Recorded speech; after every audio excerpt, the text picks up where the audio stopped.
Gloire à Dieu. Alléluia. Alléluia. Et puis, maintenant,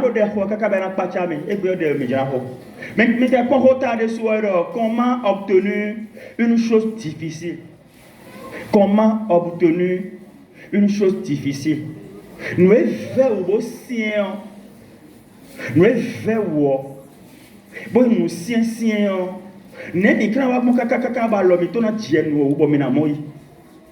mais quand sujet maintenant mon déménor mais là le tête mi tombe de les biyowe bon là vous faire nous yewe papa de bébé yo fi ana e comme na toucher non demain papa na di aller ton ouais mais nous comptons demain le papa ni di aller faire y a nous des signes bo faire wo na mo yi bon et tu me diras va zodo bon français dans ces lectures mais ma c'est Roméo quand même ouais non français nisé o me do fond besin besoin na do fond besoin sur na khanu me do quand même auto ne lecture do Lorsqu'ils eurent passé, et do ko ne we do yi kaka bota sa Jourdain Élie dit à Élisée, Eli wa do no Élisée do demande ce que tu veux que je te fasse pour toi. nous de abado mamblo no do kan lo me chubo na di do toche gon bio no mi demande attends bo mi chide mi do nous de mi wona wa ma wo nu kon le no we mi bio ai ye do e o me alors et tu me mis dans ce miblo ya mettons des biogbe we me don de ba we e we don no Élisée do demande bio nous de abado mamblo no yo bio no zomi Afin que je sois enlevé d'avec toi. donc en fait et dans ces missions partout dans des doaga et ya Élisée répondit, ben Élisée y bedo qu'il y ait sur moi nous de bande merci che ndo bi bato pesan che chi we une double portion de ton esprit. big body no we liji bato no we clofina ndo big boss we ba we Élie ndo dit, jour ba we do ko no chi we tombo no we clofina nyen do we tomba we ben ena no pesan is not ton chi ben ni do tu demandes une chose difficile. ah nous de bi a de flekese yo e facho yen mo do koton ah bon we a do we tombio we nous sien temps we abio tu demandes une chose difficile. Le fait où ta mon a biosomé. Mais si tu me vois pendant que je serai enlevé d'avec toi, Amen. Moi si le pic pour mi ouais. When you are dans émission pas to na do yi ouais. Moi asi le pic pour mi ouais somé. cela t'arrivera ainsi. Nous de bio et na one we pe. Somé. Sinon, Maman, cela n'arrivera pas. et ndo amase nous konto chichi a kaka bon yibu abio pe. Mais quand on mort. Fina we jabo mi no mo. Requête non exaucée et requête exaucée. Mais on a no bo se va pani elo mele bi hu ya ma uno si yo a. Mi pama do no gono mi egbe. Mais c'est bi ki bo on no le. Bo se va ma no kon le bi ya ma no si yo a. Condition relative requête mi no wona me. Bon condition de relative me on. E ba do yen do. Nou de pe mi ton consécration de me no nombo alors mettons no tie no wo me bi no pe mo no remplir condition ne on a. Fie no de bo. Be to keke do requête on la ba do lini we o do kone. Moi ma do nou conseil to tiche we. Bo do pi po me kaka bo yi ya o. Nou de bi wa do na mo no pide ya. Hale tu aso me. Comme il continuait à marcher en parlant, voici nous un chat de feu et et des cheveux de feu les séparaient l'un de l'autre. Et Élie monta au ciel dans un tourbillon. Élisée regardait et criait, mon père, mon père, chat d'Israël, char d'Israël et sa cavalerie. Avant Israël ton poteau, mais doit avant Et il ne le vit plus. Saisissant alors ses vêtements, il les déchira en deux morceaux.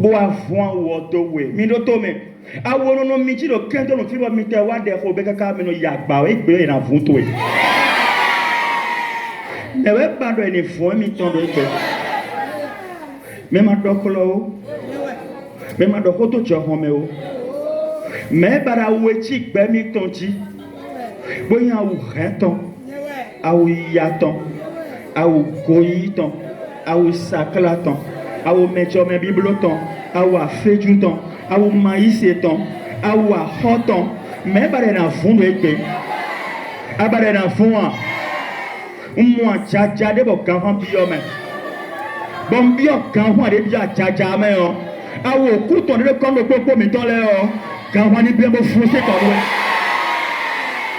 Et là d'Élysée font aussi quand poto chagrin pour hommes. Et il releva le manteau qu'Élie avait Et là laissé de tomber. awo fou le bra le na we yo. Et là manteau Élie ton sorri bo jete. Nous de photo ba do kendo ba le bou e bo fuflu we yo.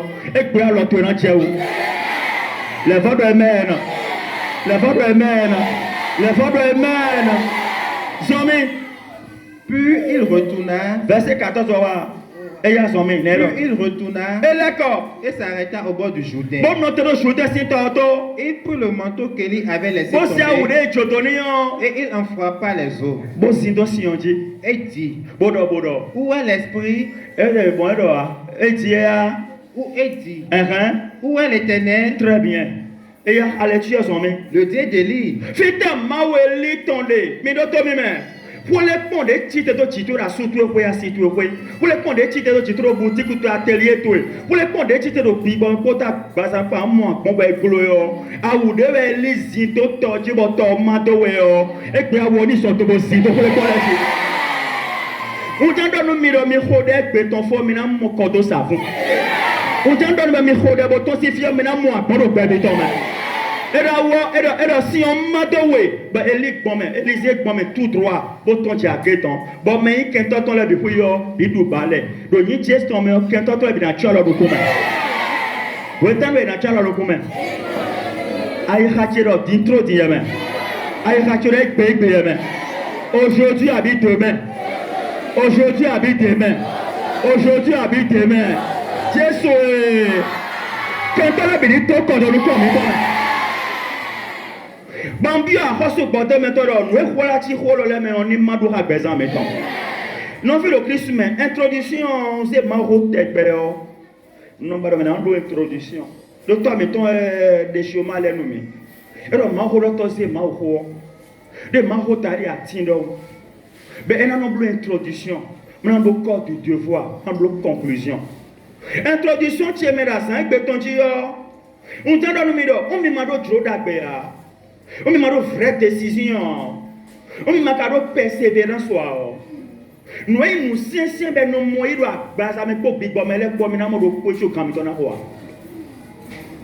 on doit persévérance. On doit persévérance dans nos groupes. On doit persévérance à l'on d'autres d'accueil. Et bien, il y a un soir, on y a un peu de mouse à toi les mains. Mais tant que le groupe, mais tu as une bagarre. Et Dieu n'est pas ton pédé, et Dieu est à ton pédé. Il y a une union, renaissance d'hommes en Christ. Mais pour personne et tout le prix d'Alio, ils sont des tombeaux blanchis. Il y a eu autorité sandoï. On y est tout basé en tout nos carons et donné. On y est tout laissé en tout nos carons et donné. On y est tout nous debout à Basamé. Dès que ma copie est tombée, nous coucou à Yénibo Fakaro d'Agbaza et tant. Ils sont des sépulcres branchis. Kaka j'ai béton béton que do mi memo. Mi do ri ho akun ton. Mi do yeseme akun ton. Mi do check kan bi baton. Mais let moi le so ma si ba kan pere a. Ye ise nu kun e tonto. Mais ko i ma uzo ato, mais ko ya kun so ato, mais ko i béton nu kun jira kun te bo besen to a je nyara do mele o. Bon les bana do menele bi fi do nyara to tenti o mi de ton inde a mais le ise wo kan yi de. Nous sommes bloqués par toi que Gada Koumelen laisse sous pas. Alors que, Maouo, nous sommes mondés médor. Nous sommes mondés médor, Maouo, nous fossés, Maoui. On t'a tourné à mon nom, mais dis-nous, bichele. Boelo, mais Mahou. Nibuelo, mais Mahou. Et Dokon le Léo, mais Matoso. Mais Bebiwa. Bebiwa. Alors, surtout, maintenant, mais Mahouyo. Mais vous mettez le bi, mais vous ministre ton lait, mais vous député ton lait, mais vous avez reçu toi maintenant. Mais c'est d'autres qu'on l'a dit. Et mais pas bien, oui, mais pas la Bible, oui. Il pas la bien après. Bon, ma va pera alors un tonton. Et pera l'imbo tonton. Bon Samuel. Bon Samuel. Bon alors un tonton fond. Bon papa nyedie. Et donc nyedie soit chien Saoul. On t'a donné le sang maintenant je l'ai rejeté une bête. Ha? Samuel si ronzedo, ronton pas. Amono soit de menia. Ben il m'a dit que kota vipo. Bon papa. Et me voyez soit continuer pour prendre mi to tania. Quelqu'un beau. Quelqu'un m'a bé au beau. Bon pas longtemps là. Nous frapper betole si nous cognons nos cons. Mais betole mais nous font nous compter. À mon nous compte betole sans y ramener. Nous avons Samuel là. Saoul, je l'ai rejeté. Bon, on dit non, fille qui est de Hohawe, il y a un jour d'assitudo, bon, tu as fini à Dioto, bon, il y a un peu de compte au 500, bon, dans Nido, nous devons un bloa. Bon, mais maintenant, mon rachat de l'eau tout entier. Bon, Samuel ou Saoul, bon, n'est pas ma c'est tout le monde, nous m'en donnons les à. Bon, et il aussi, alors maintenant, aussi nous-mêmes, prophète aussi nous-mêmes. Bon, j'ai bien écouté la voix de l'Éternel. Nous s'est dit, nous m'avons dit d'ombre dit. Ah, et le prophète Dieu son tibanon, m'a au-dessus de son tibanon Saoul. Bon, prophète Dieu puis quoi d'aller. Bon, la demi c'est ton nom. Ben, t'as le bébé, le retour béton, ouais. Bon, oui, c'est le peuple. À côté, ce n'est pas moi. À mon bord de mi béa, ni bude ndo wele ya akota de suoro de mina belle le boto sabon ma wona bo Samuel cambie do moi c'est obéissance pour ton sacrifice pour de temps au grand yi belle obéissance bon créateur de nous Samuel bon Saoul bon Samuel dit do de ado perfida yo ma do hoda no wate da ba jije bo me ho abiota siencien me ben toi quelqu'un de kento fi ba dans mon coton mi go. Oui, mais ouais, il s'est mis à faire reste de métier. Oui, mais bien, groupe les mènes à faire reste de métier. Dès a tout fait le groupe les têtes et tel de rôle média et habitant au pic. Aussi au couton. 6 millions de matchs. Mon petit personne met ton tido. Il est normal qu'on combo baba quand met ton point à bio. Tu vas pas où il a nos commandes en lidon. On trouve mes micros petit c'est vrai. Même là le temps c'est mettons tu n'as foi sortir. Mais dans ces petits qu'elle est. On nous coupe Lazare ton si yoto mais non ton si me rete. Le papa sancheri. Mais ça ça va yebe. Maintenant mon sien sien yebe. Maintenant mon difficile yebe. Et donc quand il passe ronko sou. Et donc les voix aussi mi okoro chichi ouais. Et donc les biro sien sien ouais. À mon donne me da san beton ti do tu na foi sortir yo. Nous de me matation mo yi pere da bon ye ji ana ba jo no be sa to. Mais nous comptons de nous papa ni pardon de tonton. Eh mabo do hokon Samuel dit yo. Samuel mi to Saoul mi ton. Edo quoi job kaka. Bon mais do bodo tomé. On va nous compter en fiant des Samuel ka bois nous compter. Mao do besien pe yo. Je t'ai rejeté. Mbebe. À ce moment quand Israël là. Mao mon m'aider for mais on nous comptons même. Ben a choisi mais on a ya 5% si tout vous ça 5% mais non. Et do mon Saoul ha na do pe bo Mao na ya 5% si tia. Mais wa to mon nous bodo de Mao ti ami on. Mais on ti ele bo Mao le bo pe mi. E gbere pon. E je fo saji o chale na ji mais do retard mais. E ya o yi we gbe ya. Ko yi lon ni a, sakla lon ni a. Ben to keke do kento no be do mando no mi do go yi we zo mi ti honta. Nous bodo Jésus nous quand. Nous quand je tenti mo do hodo no mi we. Mo e honu kumi to mi na no to sa quand je tenti we ne. Bodo hodo na ni ton to we. Ben to keke do tenti mi ton. Bon de we so ba mi ti honta amen. Go yi do quand je mi ton me. Go yi do lan mi ton me. Ta sincère do lan mi ton me. Nous de mi bana wa je mi no wa. Mais c'est de ho mi se ya. Comité c'est d'abord mi se ya. Mais proto c'est d'abord mi se ya. Assisi je polibodo no ba le vo se ya. Asuto c'est le bon check pour aller voir les bons c'est ben quand il me dit si ouais kuru doit da mouton ouais mais du quoi quoi il est ben le kuru mio ci manchi ton Samuel dans les na ouais le bon ko Saul ouais tu Saul ouais il tombe mon kunje wo bo rien ou tombe le quelqu'un bo savo ramé bo Samuel e mais ça vous faut si ça ton tant les ana savo na tant ko ouais de non te bébé do we o e ba na ko yi besoin ko do chota sincère we men convoitise we men to le vivre we men adomo bo ton ka mi kaka ka wa fi fo nu ma bo ma do do e mi fun yin ko to si gbelu ma men dede a wu che fun da lo to bo mo ba pa lo ton fun bon non fi lo Christ men wo no mo ka to lo ti ja we o no e we an fi nu bo no ko nature ma wo to be no to resti mi ro ko die et toi Saoul blo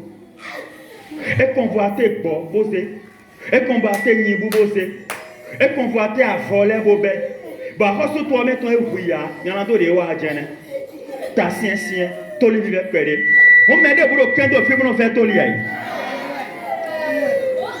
ye biro ewo no fi mi ton de ko nu din le o me de me no senta pere ya on me de me no fe to li pere ya ro don de odie o me bi tero kukuchi nyana do mewe o papa wa re pe bro ko na kuchi me o me no konto de men sen ha to me o ni to mo to ni poto pesa to ma wa me ro pe che se wa do to me bo ma to wen akun no to nu e mi po nyana to pe vie ne bo créateur do de sojan choto wa mo sojan se ya de ko gbe on gbe we Samuel ya fi baro ngbewe unjo mi unjo we to ro kendo nu atan egbowe yana do de mi wa ro kendo le so mi ko so me asino nu cigaro kendo nu asino ba mesi ro kendo nu asino jato ro kendo nu asi chivido fi me na suto ro kendo nu asino dati ba ro kendo nu be zan ko mi o jema chi me ro zan ko mi o jema chi me o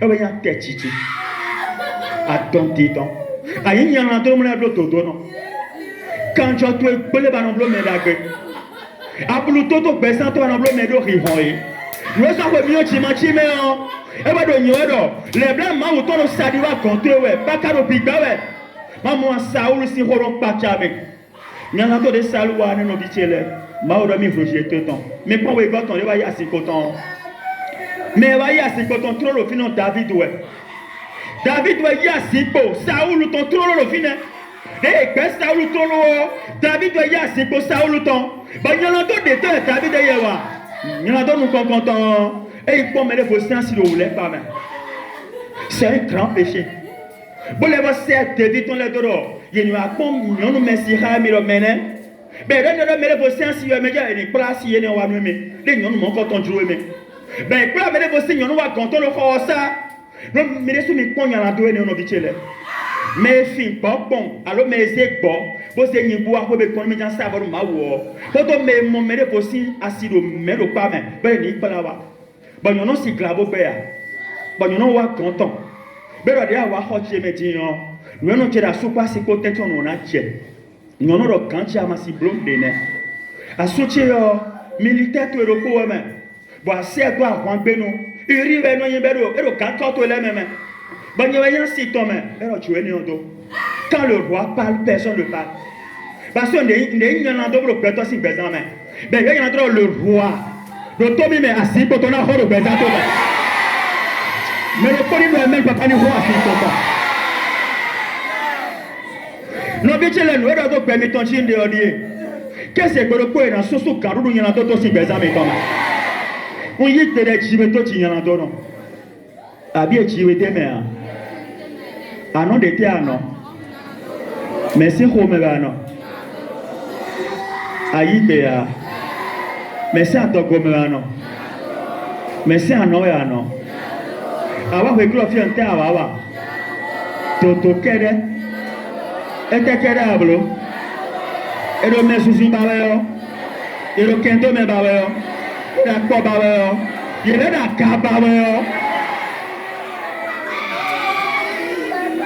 non fi le Christ mais il y a tout péché de mieux et ouais ça mi do to mi Fini y en a d'autres jamais soyez à cause on a fait votre développement.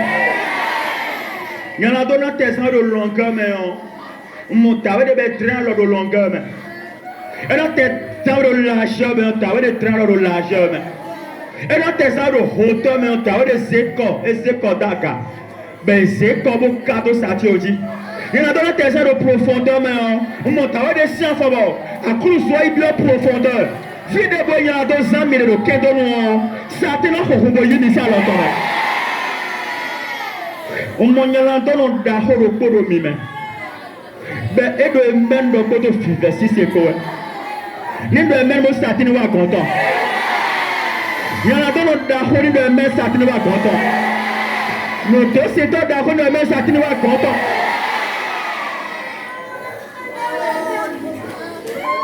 Et deux fois nous mettons vos sciences.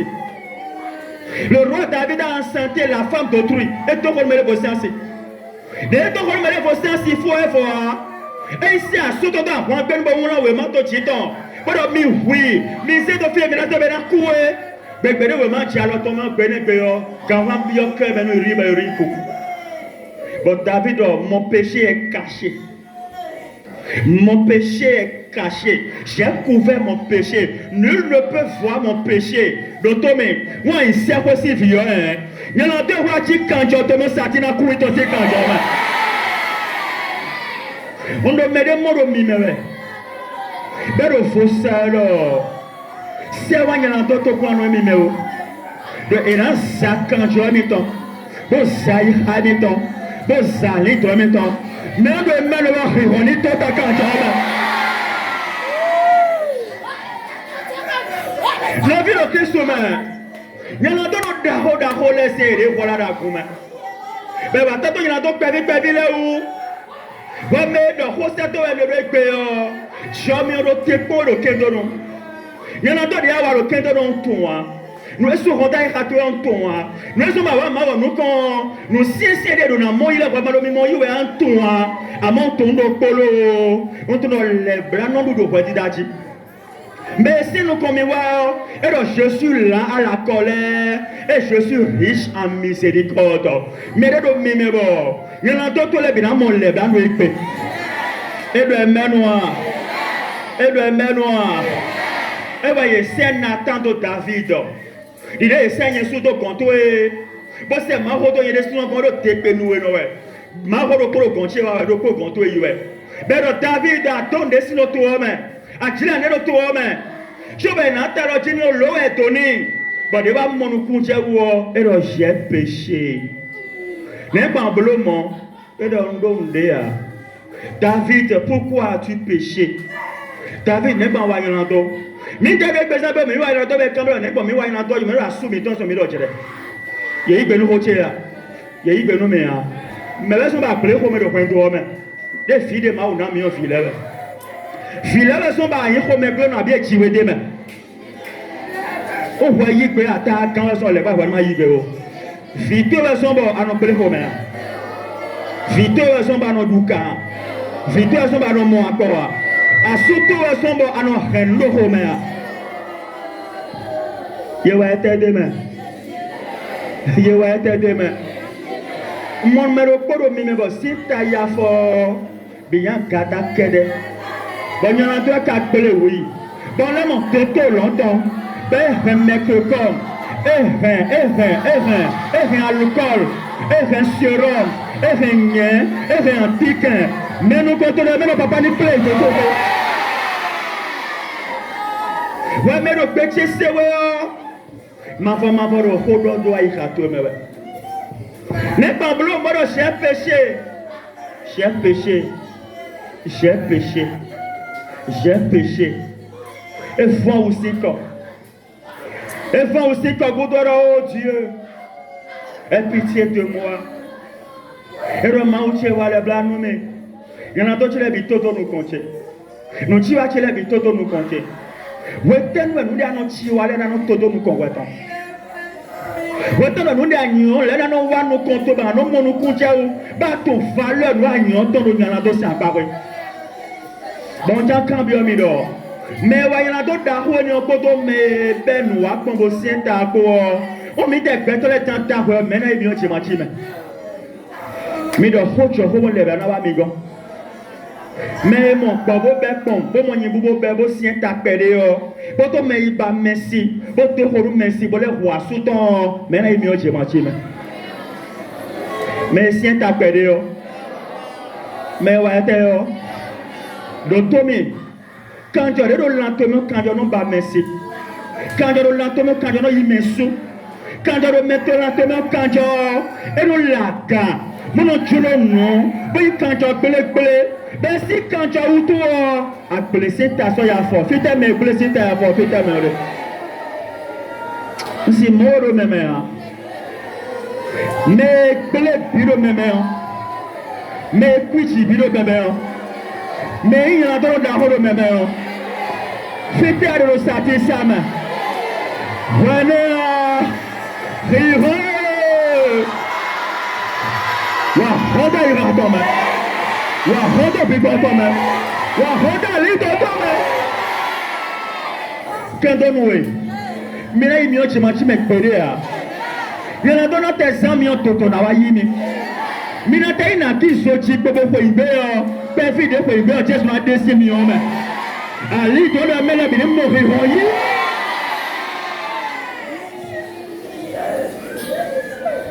On te laisse mon comprendre mais bon fait ne le voit. Et si fait 20 demande autour que toi que bagando mi mère.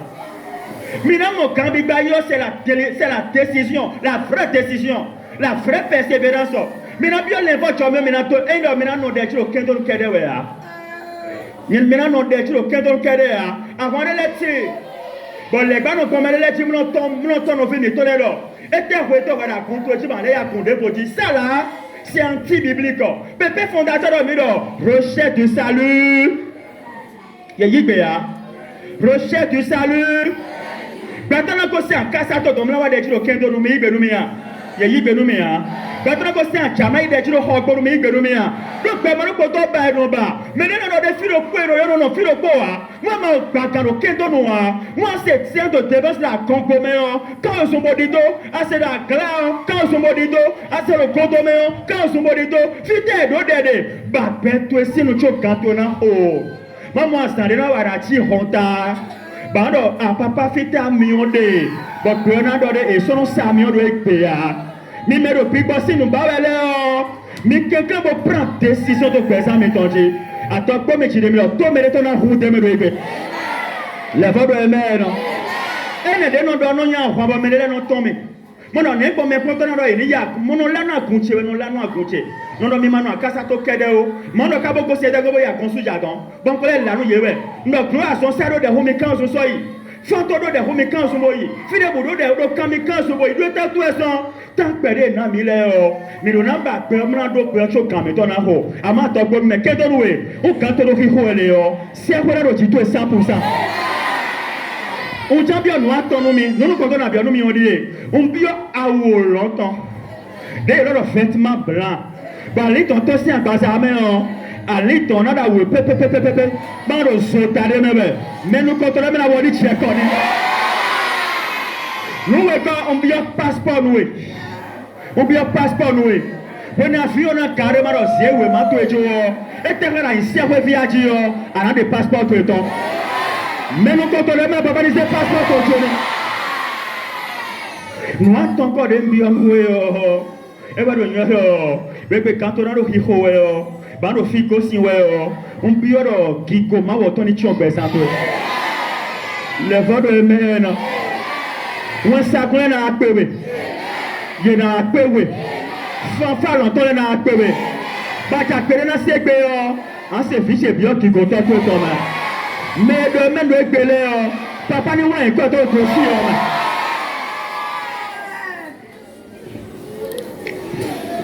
Nous devons faire bon, mais non pas le minamoro de voler. On l'a dit en nous mieux. Nous attendons les choses difficiles que nous désirons à obtenir. Nous devons faire bon, mais non pas non. Bon, mais bien, nous devons ton camp de quinton filet. Nous attendons. Nous nous comptons. Le royaume des cieux est difficile. Si à quoi des bébés tiawé, le film est en train de tirer, et même si à quoi ils ont mis le cantier, vous êtes les plus malheureux de toute la terre. On mena il sert quoi besoin de rangi ouais. On mena ya bando te besoin mena quand on cantique mais. Ben on mena un candidat au fibo ko noir comme kan ko na jobi to. Mais quoi les quand on cantique mais on les va nyon. Mais maintenant on va appeler pour le manko sevele. On mena no bandi fi ba di do mion chimanchi mais on. Na no pote me lo ti ba mion chimanchi mais on. On ba ko yino me kunwa ele va ko te wuga. C'est quoi nous sincère d'accord ouais. Na va passer au mena d'auto passage. Oui, Matthieu, ton chapitre 11, verset 12. Bon, maintenant, c'est verset 13 à 14. Maintenant, Luc chapitre 16, verset 16. Ben, maintenant, quand on écoute au métier, et nous, bah, debout, le royaume des cieux n'est pas facile. Et nous, bah, quoi, aïe, ben, maintenant, quand on met un polo dans nous. Aïe, c'est quoi, on met un diamant, ouais. Aïe, c'est quoi, on met un dans bloc à l'iodia. Maintenant, il peut maintenant qu'on met la doctrine si tolé, ouais. Mais depuis le temps de Jean-Baptiste, si Jean-Baptiste, si non, jusqu'à présent, le royaume des cieux est forcé. Bon, faut maintenant préparer Luc 16, verset 16 nommé. Et d'accord, tout en bas ou autant, et là, autant dans mes hommes. Et ce sont les violents qui s'en emparent. Ce sont les violents. Makabagane, Makabio l'invojomene, Makado nouvelle naissance ou ne. Bah, on a bien qu'à le 15 filles, un couple 6 ans. On a bien qu'à le 15 filles, un couple 5 ans. Pépé fondateur est sous quoi bien sous un isin. Mais bien, union, mais les gens appelés Kanji, bon, le mango d'auto, sous un isin, on a bagan. Bon, on a 2 ans, vos bagan. Ablo 3 ans, vos bagan. Ablo 4 ans, vos bagan. Ablo 5 ans, vos bagan. Vous êtes un agent bagan. Il y a d'autres qui ont dit, DJ, bon, on fait un DJ, vous êtes un bordeaux. On voit nos volets quand on pas. Bon, tu sais, c'est de quoi ton hardware. Bon, mais il faut le 2 semaines bagan. Mais il faut le 3 mois bagan. Mais il faut le 1 mois bagan. Bon, le gros matin que le 15 fait beau bagan. Bon, tu on t'es à ton wa, à ton top pour yewe. Et j'en bien qu'on même à tia yewe. Bon, nous voyons faire nous temps. Allez le cours d'animation, mais. Allez le cantique, mais. Allez le folklore, mais. Allez le tien, mais. Allez le superviseur, mais. Allez le groupe de prière, mais. Bah, les tonton de blouson, oui, le combat bagan. Vous êtes un bagan, nous étions. À salaire au yiwe. À salaire au yiwe. On tient sur notre touché, des hommes et les temps. Bon, c'est possible, donc on envoie content. Nous, difficile qu'elle est. Ce sont les violents qui s'en apparent. Mais black, badjabo, sok, bekouale. Mais donc, quand nous avons fait un pas mon temps, nous avons fait des titres de la bouche. Et nous avons mis là, il s'est mis, même Péfi et ton, il est bien ici. Mais nous avons mis Kaboya, Sobo Bagan. Et moi, il y a un peu de temps. Attends, mon coton, peut être que vous le quai feu. Mais là, le petit, ça est Jimmy, d'ailleurs, pour me faire. Bon, des mitons à terre, nous, comme un mito Kambiba. Kaka beaucoup, Woulou Diofi, beaucoup John Jaja, beaucoup Yasoué. Bon, il roule les voix de combattre, nous, personne, mettons. On t'a mis à ça, on t'a mis à ça. Les amis d'être au Kambana, les amis d'être au Parcours, on a assumé la journée d'être au Pétamine. Mais les gens font tout dans Waba Bagan. Mais les gens qui n'ont pas Bagan. Mais les gens nous contrôlent pas ça Bagan. Pourquoi mes gens ils ne me voient pas Bagan, tête à ma Bagan. Et à mon Ironsi, et à mon Gassi, et à mon Home Blessé, et à mon Josi. Mais là, tu peux tout, tu peux la prendre, il faut de tomber. Mais le coup de la cruz, tu peux la tamponner. Et là, mais bien, t'es qu'un Hororaka. Anaga, bien Anaga. C'est la violence ou rien. C'est la violence. Et moi, on a bien fait, ce sont les violents. La loi et les prophètes ont subsisté jusqu'à Jean. Depuis lors, si nous chantons, le royaume de Dieu est annoncé.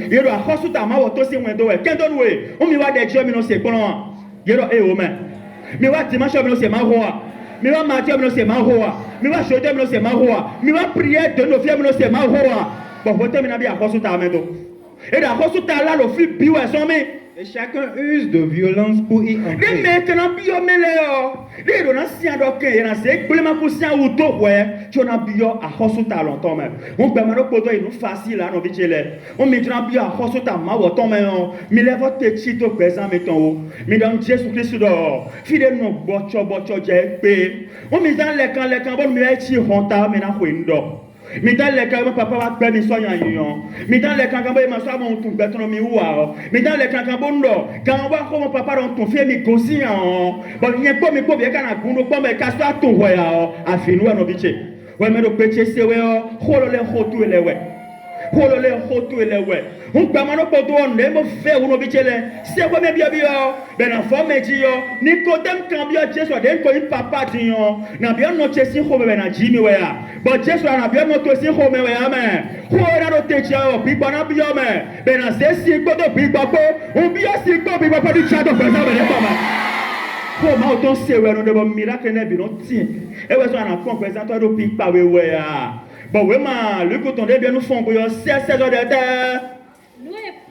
Amaja français dans la base de Banaka. Et de terre. Nous de Moïse c'est en solaire. Quand nous est dans mauton les d'enfants. Eya. Doté kaka je wenu Jean Yahweh. Kaka je wenu Jean Yahweh c'est les métaux wato les bilotes zombie. Merci wenu ewa. Merci wenu Jean wa.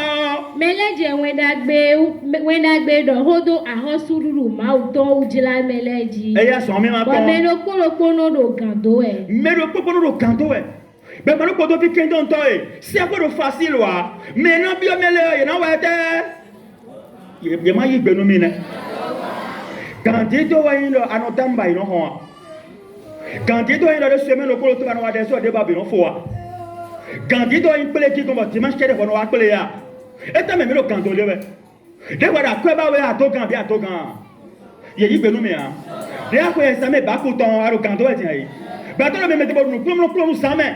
Le ne ça me tanda auto et quand je sais où c'est côté ma cartoune do ma hori one ma cartoune gambi ba ne. Be do lulu no le ma ton le wa ti honta a ti honta ouais. Yele ibe se do me hein. Arabia hoyo pe ade na ti honta. Bon, faites candidat toi de nos bichets. Faites fort toi de. Faites nan no le numia. Faites papa adora mi tata. Faites puissance seigneur de la citoye. Allez tu as son nom. Bonando biya hosuduru mau. Yena do kamana to biya hosuduru mau to me ho kan ba no do no bichele. Mais ma to kan lo tete mi to ando kosi biya hosta mau to me. On me ron ja isewe, on ja ise me ka kan de do we a. Mi o deji de yi we a. Mi o rebe personnel blow we a. Mi o no cambio me de we a. Fete na gomo na gabo mi chi mo ro hwen do me o. Ana mo hwe do mi o chi ma chi me gberoko. Bon, il faut aider à la kumele bi na ta we no we. E be cho ja do gbero les jours parle. Asale bi na do ho bande a chi jona do ho. Teme no chi jona do ho. Nu de a ho do akomele bi na do ho. E be so ba san gbe ton de a do gbe che se we o. Un se ko to me fie nu we o. Se gbe ma ku ro papa do ha me. Mika se ho che dia. Mika se ho che dia. On a la lecture comme on a exemple le coton. Le 1er Corinthiens chapitre 9 ou même. Bon maintenant verset 27 en nommé. On a mis exemple Paul ou ton. Paul nous sommes bon et il diamanta grâce ton Dieu. On a été ko bagan. Bon on a bien repentance ou même. Bon on a bien nouvelle naissance mo yiwe a grâce de comité non do. Et bien on a remis bien nous ho le mais. Non bi chele mi do to me. Mais de bo de kendo fi ba grâce ton ko ren leko. Be ko jai je fon di fi do ba don won. E gbe a lo de na zewe chi ke ife. Ndo me bi do we a me ro poro mi me. Bon me on ko de alo sin de le me dai me gbe yo nu de chuku suru o. Mais on y est c'est Tomé. Mi moro koyi lo kedo nu ganji ai. Me cho me bi lo kedo ganji. Ndo de nu de chuku suru ole wa te. Ho me ple de kedo le confesser d'ailleurs. Ati bande confesser d'ailleurs. Ye yi benu mi ha. Nyan to de mi confesser d'ailleurs. Puis le va lo mi ton nous dit. But da si na le bona le dejo da so si mi o wa te e chi lo besan mi ton me. E chi lo besan mi ton me. Mais je traite durement mon corps. Je traite durement mon corps. Et je le tiens à sujet. De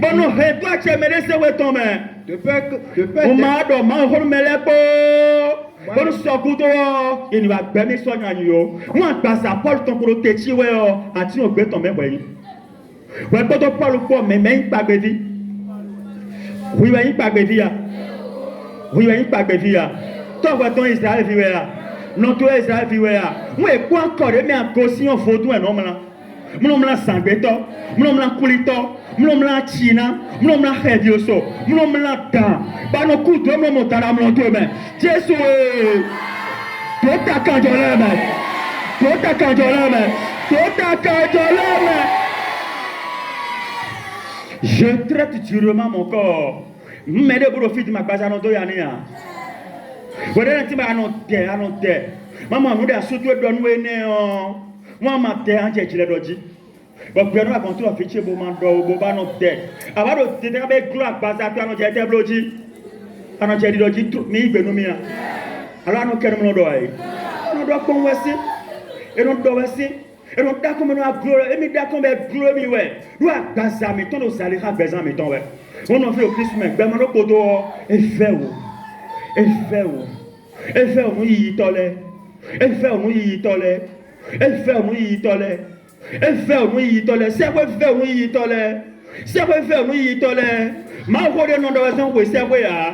Arrête nos vies me tolère Jésus pour c'est quoi ya. Ma voix de si a des gens pour c'est quoi ya. Mais le coup dans ta présente et encore la grâce de Dieu Dieu mais ma autant. On Dieu mais ma autant moi présente mais nous d'ailleurs quand Dieu mais encore que bana ana compris.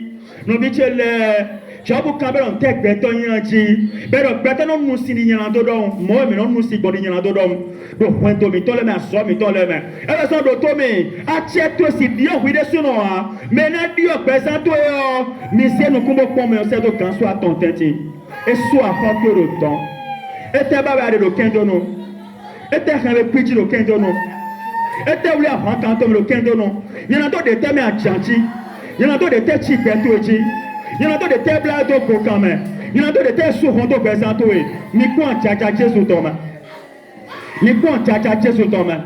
Bébé, quand on a tchatcher, même il y a et le signe ton sein tchatcher, donc quand on a ton sein tchatcher, mais quand on a le kendon d'aïe, mais tu me l'as, mais tu me l'as, goïto l'as, mais mi me l'as, quand on a le copa le kendon au fiouet, mais les babas n'y a d'autres le convoitis ou mais. Mais on a zéré que les stratégies sur ton candidat. Mais les babas convoitisent ton. Mais les babas homégléton. Mais les babas portant. Mais t'as dit à Cruz à voler comme y'a bon main. Mais les babas doivent dire à dire nous mêmes. Mais on doit dire. Mais on doit dire, mais on peut en nous mêmes. Mais les babas doivent assister au ton sotam ton main. Ma bonne mission si on a de l'air nous mêmes. On fait ta mère de nous mêmes. Jésus m'a mis au pot de l'homme. Fais-ta main de l'homme. Fais-ta main de l'homme. Fais-ta main de l'homme. Fais-ta main de l'homme. Raconte Jésus pour merci pour là où. Jésus si pour là où kaka. Raconte Jésus pour merci pour quoi. Raconte Jésus pour me mener nous si n'y en a d'autres. Raconte Jésus pour me mener au Yolando. Raconte Jésus pour mener aux Antilles fond. Raconte Jésus pour mener fond gros kanjo mais. Au clown. Quand on y château Yolando non. Quand on y lè Yolando non ouais. Quand on y sable Yolando non c'est quoi ça mais. Et vous en offrez plus ou même mais bon minato quand. Groupe de prière fit on les mitogan. Combattant fit on les mitogan. Super les mitogan. Quand tu es là, mais togan, comité tu es là, mais togan, mais man tu as basa donné du basa mais ton gio, mais non tu as basa c'est quoi nous cheso. A basa ouais son mion les bipouiti. Il me donne il senti les bureaux senti ouais. Mami wa tele bureau aso san me ouais. Union file abio kati et ton les khoadien non nous ramon mais. Khoadien bi non non. Ba do popo ton folo san me na hode. Mais quand les ba hode a basa non les ba chi me ja me ko na hode o. Bo ni ko Jésus ton mais. No pipe chi pe to e chi bo amana hode do ho to me ah. E ko sa te ni horosi ko sa to me. On peut mano ko to fe o. Amo e ka che ku do no mo abi no mo. Ye de ku no mo o me. Ye no mo. David dit moi, il y a comment et pas merci vous même et vous même et tchatcho vous même et tiens vous même et comment bien moi voilà moi il y en a d'autres d'accord même madame mon père m'a ko do lo aro metetia do papa e na ba se ko a na chi honta pere a papa na bi o mechewe ado mo allo me kan so bi o ni pipe en po ko je ba On peut me pour faire ou biba no bichele. On me mata kocho la liogio. On nous concontone. Nous me pas faire ou. Bon, difficile. Bon, mais quand le biba ouais, ouais, avoir une grande foi. Alors, il s'est d'accord et fait où. Mais non, il s'est bon mais il s'est d'accord nous faut. Il s'est d'accord. Ou quand on voit mais que nous perdons mes combats. Oui, maman, tu es toi dans nous même. Mais là, on m'a tout ton nom. Il s'est d'accord nous fait autant ouais. La foi difficile. La grande foi, il s'est d'accord. Nous devons très difficile. Mais moi, dès que ce soit fait ou ça, bon, il y a semaine au moyen, mon dobio, comme le poteau même. On tient quand bien mis d'or. Élisée, et y a bien, il y a. Il y a des comptes vivants nous. Élisée était au vivant noir. Mais quoi faire de toi vivant bon là? Et toi, bon, Jéricho, ouais, et toi, Gilgal, ouais. Ben, et aussi Gilgal, et Bethel, et aussi Bethel, et Jéricho, et aussi Jéricho, et wa ajouter si toto. Fite va au Jéricho, et son tour, mais tu vas pas payer. Non, vite là, mais c'est bien trop, ma ou na mia, ma on a tout qu'on candidat, mais on a pas d'eau, mais nous c'est quoi, ben, vena, dès que tu ajoutes si toto, et ouais, lui va quand même débat de manawe, et donc, puis toi aussi, coffre là, et bien, puis bon, comme elle est.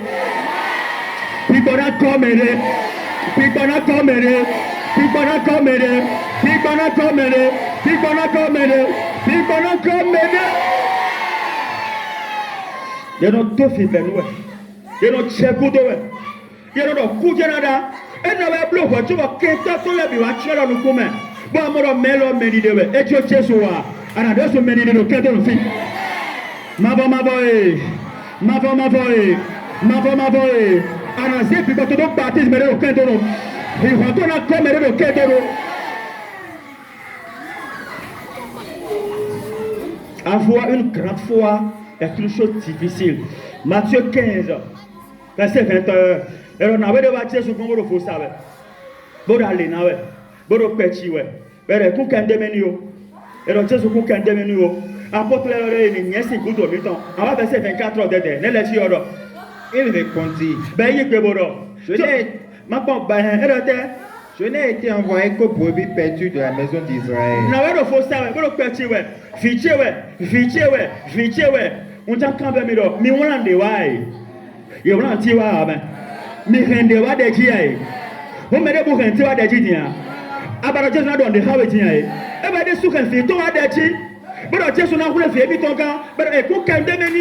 Et bademenia, ça n'est pas moi de nyesi meleme. Et il faut tirer ben awalo kodio.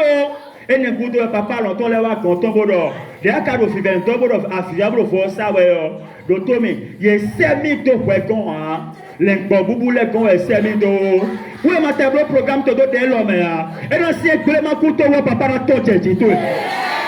Mais nous comptons le papa ni to jamais on tire maman. Mais elle vint se prosterner devant lui, disant, Seigneur, secoue-moi. Makasado merene, njaka hode biome. Umi wa keto fi o Jesu mando hami ameno da hami. Yero to mi to na do hami. Ahiganto na do hawe. Proprietà to ede ku ya haya ko na do hawe. Fida cho na do hawe. Meno do hame. Akwa na do hawe. Asito na do hawe. Meno do hame. Mais il doit mettre nos boutons. Et donc, il doit attendre, akuno amakaso do medene. Ouais, mais le dernier de tout le résultat nous avons comme Jésus. Donc Jésus makablo amena blo. Donc papa makablo a. Amadio situation chelo a. On maman vivre au point de mais amado fiche ton hamia. Amado asouter ton hamia. Amado asort ton hamia. Amado examen ton hamia. Mais nous n'a do hami ouais. Et donc secours dans la maison mais il répondit. Il n'est pas bien de prendre le pain des enfants bon, papa, et de le jeter aux petits chiens.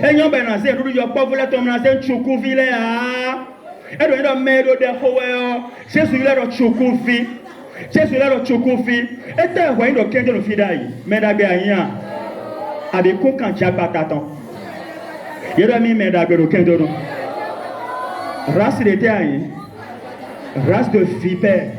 Malheureusement, à moi, il y a des de mes malheureusement, il y a Olivier Sauvage. À bomber les panneaux bleus ou mais on doit rouler, on blessé gâteau. À doit rouler, bâton, on a piqué crise. À doit rouler, faire notre tossi des deux mains.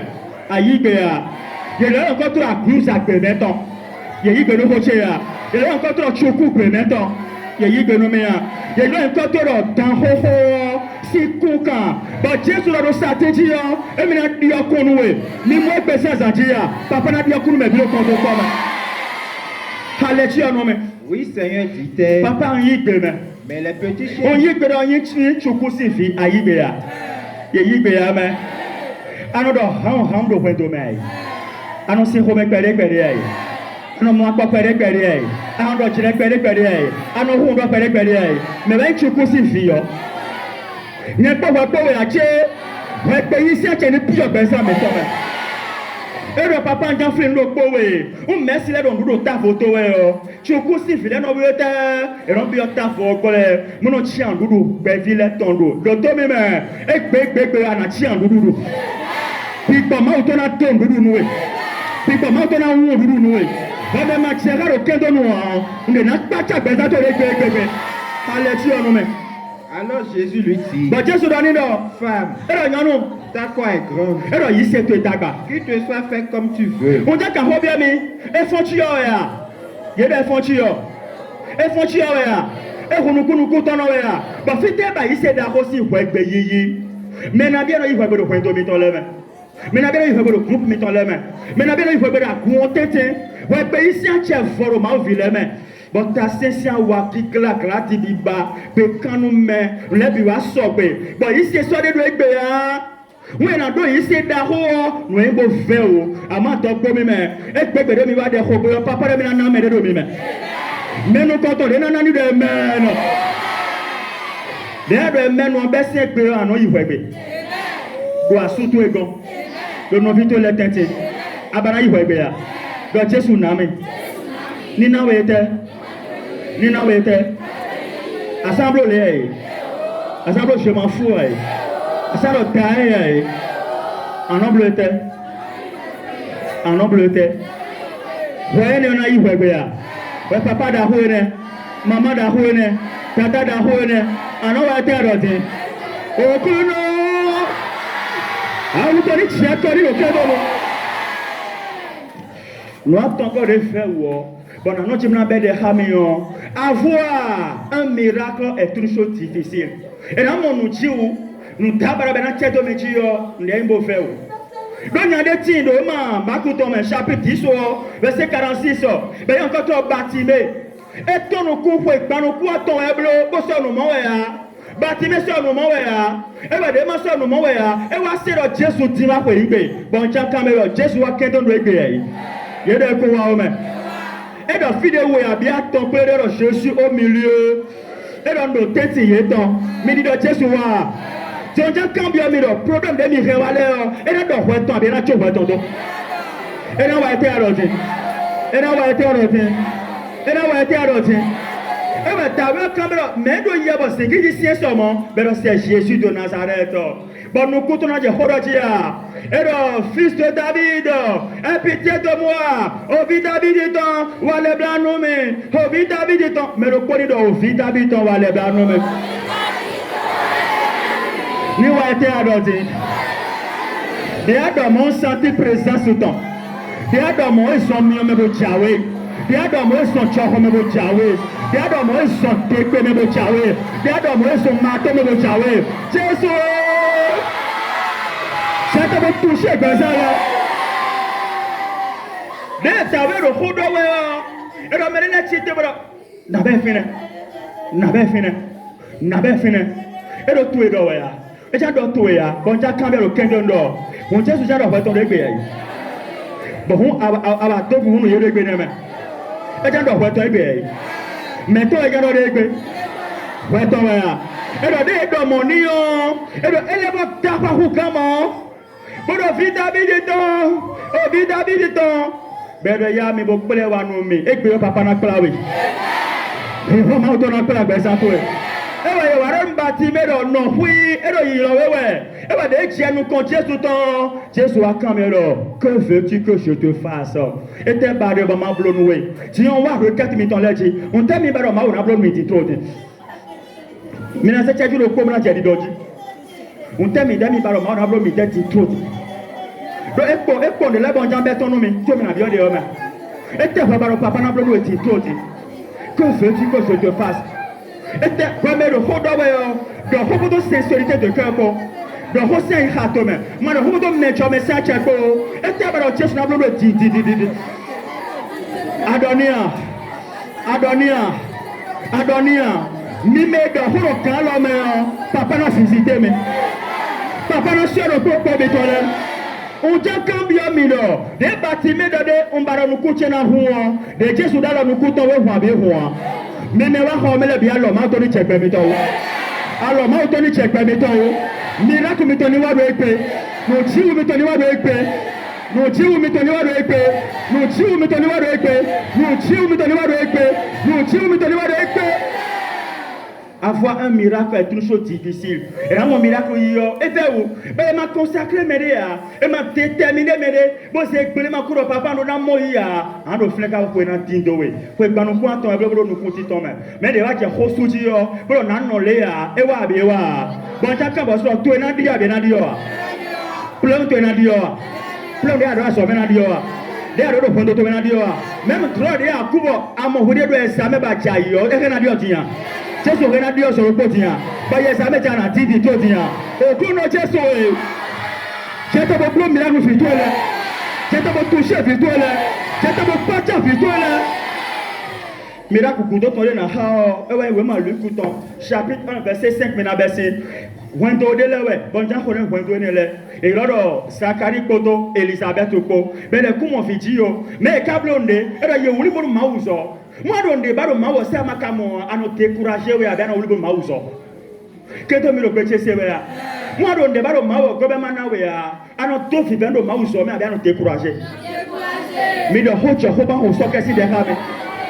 À nous être baisser le soccer du bâton le président. Elisabeth tout poto Zacharie ko y a de fille ba ka bon moi. Et ka ba ko yon ho.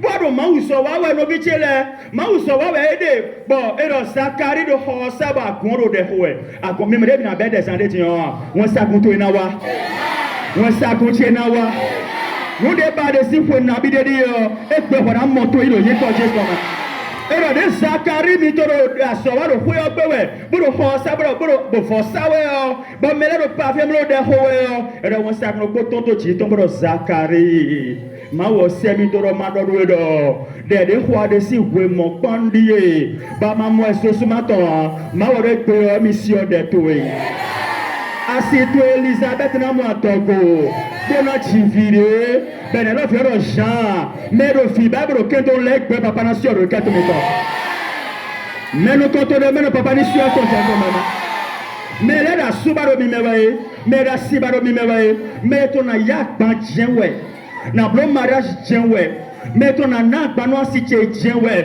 na toho ni pede ya na se ki koma otonta karu famille cheme ekbe pede mi do de ho papa ko hwale no me papa ko hwale no me papa ko hwale no me papa ko hwale no me papa ko hwale no me nous avons fini et alors de won second of Zacharie et alors Zacharie hopon re miliaji e mi kokpo yon ho e mi kuso se hu mo fi ne mo ji yo ba won second of best egbe aso akenua so won la do ho de fo mo fi okodo no kunpo no fi o Kristo men o ho de to bi gbo mayi setan ye mayi setan de lo mi pon we o mo bi gbo mayi setan be bla me le to ko kan me bo mi yo de ho we le gba do fo kuna mo no yo mi bio de meton le gbara fokuna mono yo mi je de hojo le gbara fokuna mono yo e ba no tro kanjo Kristo me bo fo de to bi bo mai seton de chi to ko no ko bo chi kanjo to me bo chi ali ho to ji bo do ho kete peton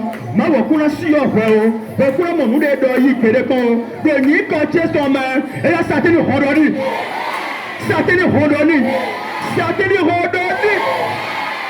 bon Jean cambio mi do wonde ma utonu mi rena bloa me ma wo rena pacha do me ma rena blo miracle na me do mi ma rena ni asuton me do me rena mo asito na glome me do me rena mo marasa asaton me do me rena ma paisa asaton me do me rena mo role bojo ton wo be se lo daga de lo hodo to ga lo me papa ni visiter bezato papa ni visiter bezato